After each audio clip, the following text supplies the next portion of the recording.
फर्जी पत्रकार और इसका लेकर के कोई रूल रेगुलेशन, हम पत्रकारों की एक संस्था है, हम पत्रकारों की संस्था और हम जो भी पत्रकारिता करते हैं उनको पत्रकार मानते हैं। पत्रकार पत्रकार है।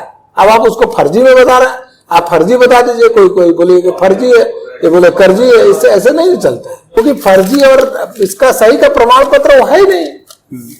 जो सूचीबद्धता है वो सूचीबद्धता क्या है कि एक सूचीबद्ध बनाया कि भाई ये हमारे यहाँ हैं जिनको हम विज्ञापन देते हैं और विज्ञापन देने संबंधित बात करते हैं, ये हमारे यहाँ लिस्टेड है। जो अनलिस्टेड भी है, सैकड़ों अनलिस्टेड है। जितना लिस्ट है, जितना लिस्ट की जो सूची है उस सूची से 10 गुना अनलिस्टेड है और वो ठीक है।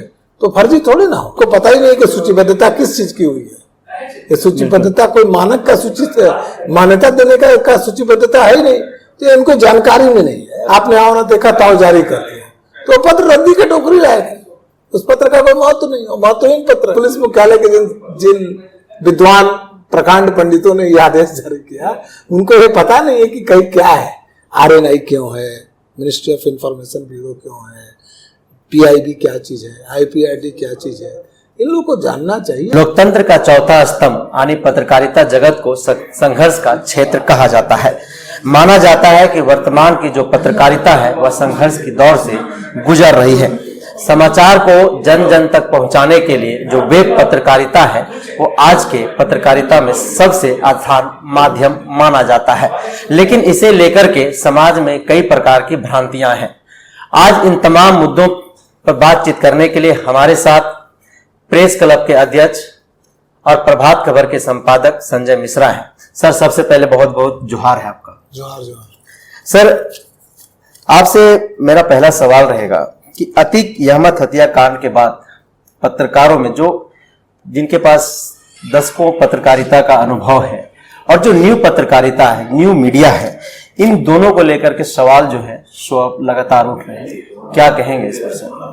देखिए, सवाल हर समय उठता है। आपको याद, मैं आपको बता दूं कि जब 21 मई, जिस दिन आज हम लोग बात कर रहे हैं, 21 मई की रात में 10:30 बजे राजीव गांधी की हत्या हो गई, पूर्व प्रधानमंत्री की।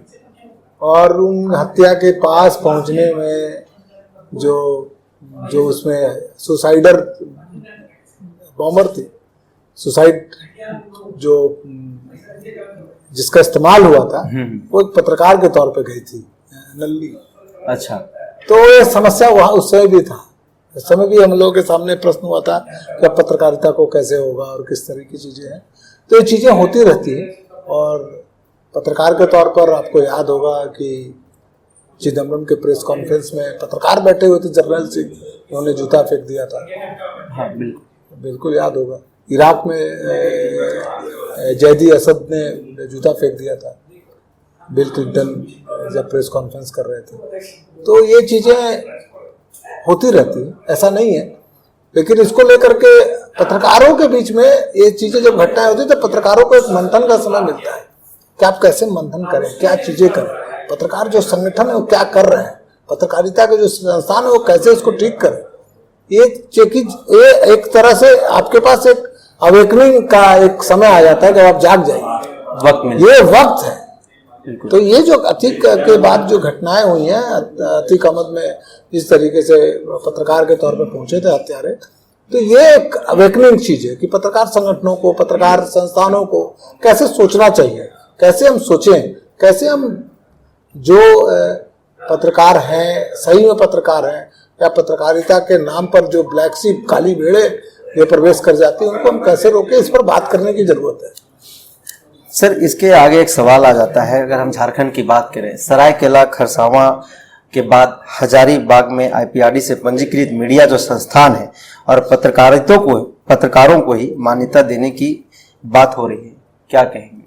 देखिए, अब मैं बता रहा हूँ कि ये अज्ञानता में मुझे पता है कि ये अज्ञानता भरा पत्र जारी कर दिया है पुलिस डिपार्टमेंट ने, पुलिस मुख्यालय ने, क्योंकि उनको बहुत सारी चीज़ों की जानकारी नहीं है। डिजिटल मीडिया की जो चीज़ें निश्चित हुई हैं, हम कैसे संचालित होते हैं, या इस देश में, इस राज्य में मीडिया का किस तरीके से भूमिका है, क्या है, तो बहुत लोगों को पता नहीं है, अभी भी बहुत सारे अधिकारियों को भी जानकारी नहीं रहती है, और ये जानकारी के अभाव में इस तरह के आदेश जारी होते रहते हैं। ये जानकारी का अभाव है। मुझे अगर आप कहिएगा कि मेरी एकदम टिप्पणी है ये कि ये इनको पता नहीं है कि इनको क्या करना है, क्योंकि आप कह रहे हैं कि पंजीकृत है, चीजें हैं, जन सूचना संपर्क विभाग बना हुआ है, इसके मंत्री जो है खुद मुख्यमंत्री हैं, उनको पता है कि पत्रकारों के साथ, पत्रकारिता के संस्थान के साथ जो समन्वय बनाने का काम है, उनके पास एक ऑलरेडी डिपार्टमेंट है। वो डिपार्टमेंट के जरिए चीजें होनी चाहिए थी।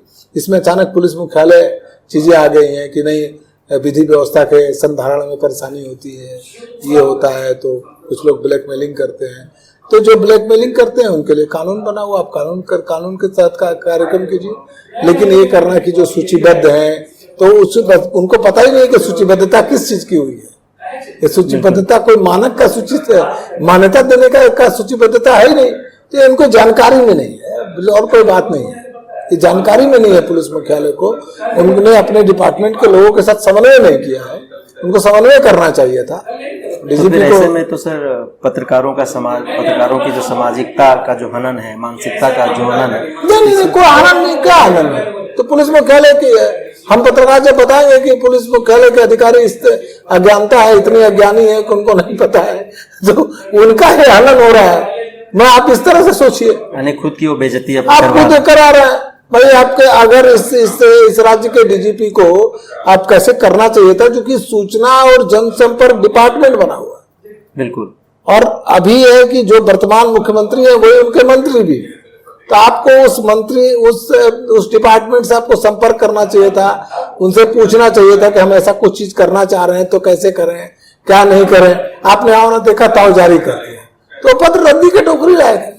उस पत्र का कोई महत्व नहीं, महत्वहीन पत्र है। तो फिर ऐसे में सर रांची प्रेस क्लब क्या फर्जी पत्रकारों और तथाकथित जो वेब पोर्टल है उस पर कार्रवाई को लेकर रूल रेगुलेशन बनाएगा या फिर सरकार पर निर्भर रहेगा?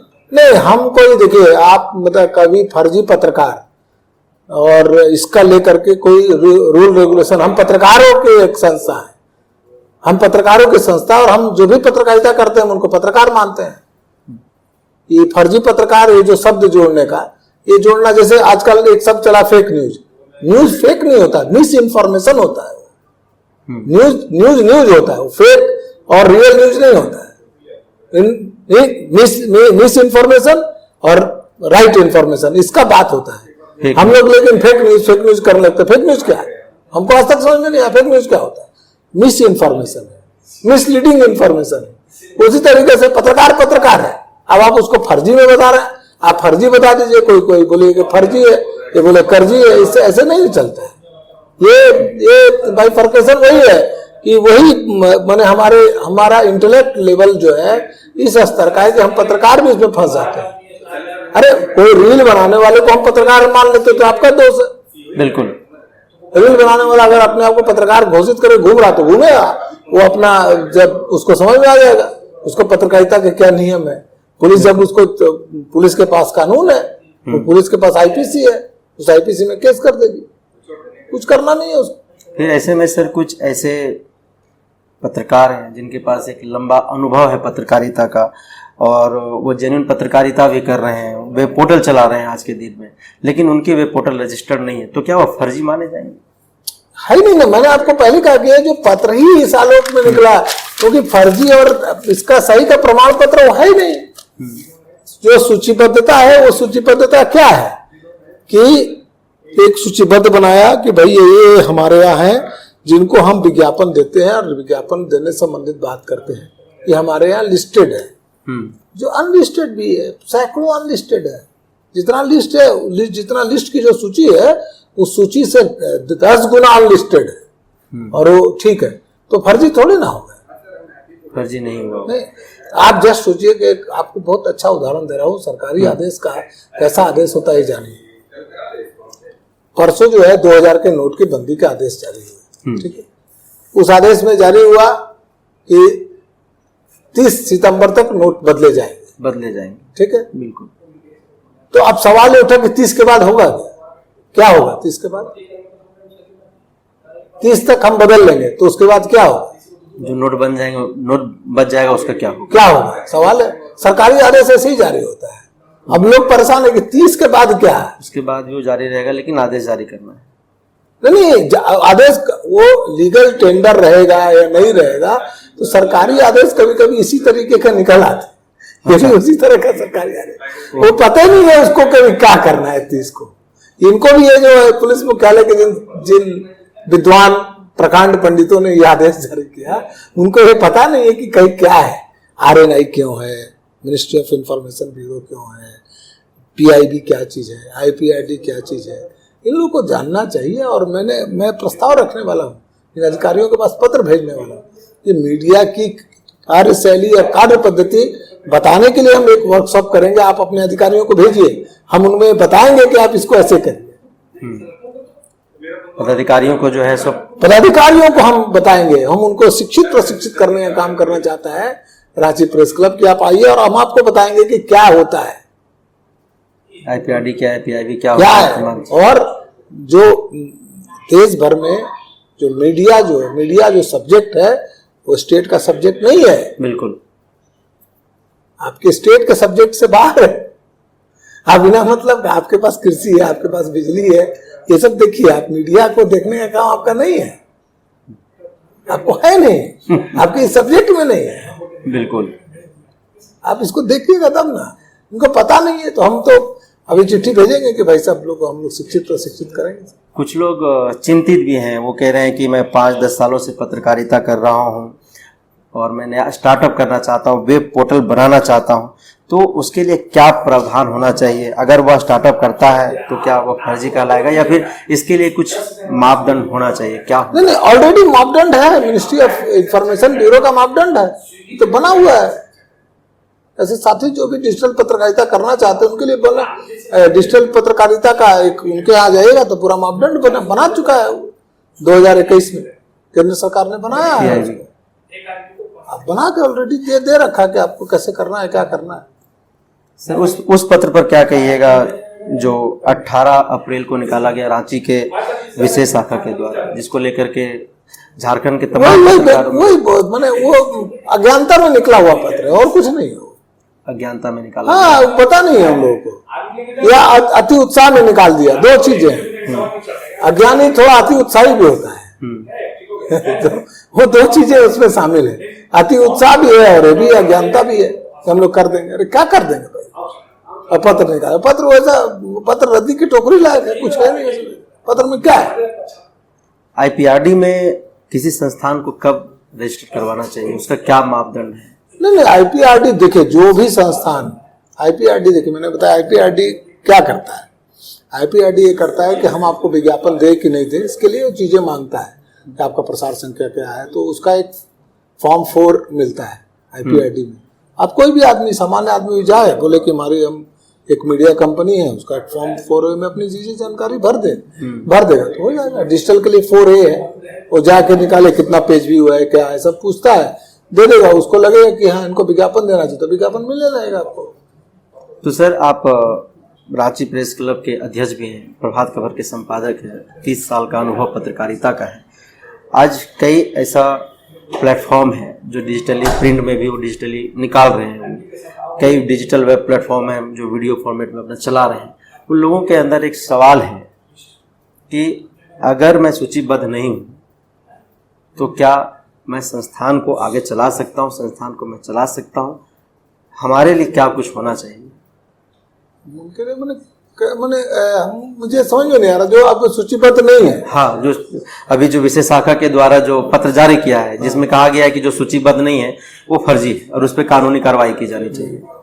तो वैसे लोगों में, बहुत लोगों में एक डर सा जो है सो भय पैदा हो गया है कि उनको अगर डरते हैं तो उनको पत्रकारिता में नहीं आना चाहिए। डरते हैं तो उनको अपना सारा चीज समेट लेना चाहिए। अभी शुरुआती कर रहे हैं अभी उनको, क्योंकि डर, सत्ता का डर हमेशा बना रहेगा। डर है तो उनको जल्दी अपना समेट लेना चाहिए, अपना कि हम समेट के बाहर हो जाए। डरना नहीं है नंबर 1। अगर आप सही काम कर रहे हैं, आपको संवैधानिक अधिकार पता है, आर्टिकल 15 से लेकर आर्टिकल 19 तक आपको जो संवैधानिक अधिकार प्राप्त है, उस अधिकार प्राप्त के तहत आपको बोलने का अधिकार प्राप्त है, बोलने की स्वतंत्रता है। आर्टिकल 15 बना हुआ है, इसके लिए बहुत स्पष्ट लिखा हुआ है आर्टिकल 15 आप उसमें बोलिए, आप उसको बताइए, उसको कोई दिक्कत नहीं है, संवैधानिक अधिकार आपको प्राप्त है, ठीक है। लेकिन अब इसके बाद भी आप डर रहे हैं तो आपको भला है वो कि आप इसको जल्दी बंद करके आपको जो काम आपको जिसमें डर नहीं लगता वो काम आप करिए। सर, रील्स बनाने वाला भी अपने आप को पत्रकार कह रहा है और जो पत्रकार है वो तो पत्रकार है ही। यहाँ पर भी एक विवाद उत्पन्न हो रहा है, यहाँ पर एक सवाल खड़ा हो रहा है, इसको लेकर के रांची प्रेस क्लब क्या उसमें हम लोग कुछ नहीं कर सकते, रील बना सकता बना हुआ ऑलरेडी। अगर उसके साथ कोई प्रशासनिक कार्रवाई होती है तो प्रेस क्लब उसके साथ खड़ा रहेगा या फिर क्या करेगा? नहीं, कतई नहीं खड़ा रहेगा। क्यों खड़ा रहेगा? किसी भी रील बनाने वालों के लिए क्यों हम खड़े रहेंगे? हाँ, लेकिन रील अगर उसने बहुत अच्छा मुद्दे पे बनाया है, बहुत ढंग है, व्यंग करने का अधिकार है और पुलिस उसको करेगी तो हम उसके खिलाफ खड़े हैं। अगर डेमोक्रेटिक ढंग से, लोकतांत्रिक ढंग से, लोकतांत्रिक अधिकार कहता है जो कुछ कोई करेगा उसके लिए प्रेस क्लब खड़ा है, प्रेस क्लब खड़ा रहेगा। वो पत्रकार हो चाहे ना हो, लोकतांत्रिक ढंग के किसी भी लड़ाई में प्रेस क्लब साथ में है। प्रेस क्लब साथ, हाँ, लोकतांत्रिक ढंग के किसी भी लड़ाई में वो कोई भी हो, रील बना रहा है मुख्यमंत्री का, मान लीजिए किसी ने व्यंग कर दिया तो मुख्यमंत्री थोड़ा गिरफ्तार कर सकते हैं। गिरफ्तारी होगी तो हम लोग गलत ढंग से, अगर कोई गिरफ्तारी होगी तो हम लोग उसका ही विरोध करेंगे। किसी एक आम आदमी का जो बिल्कुल जिस मेरा अपरिचित है उसके लिए भी खड़ा रहेगा प्रेस क्लब।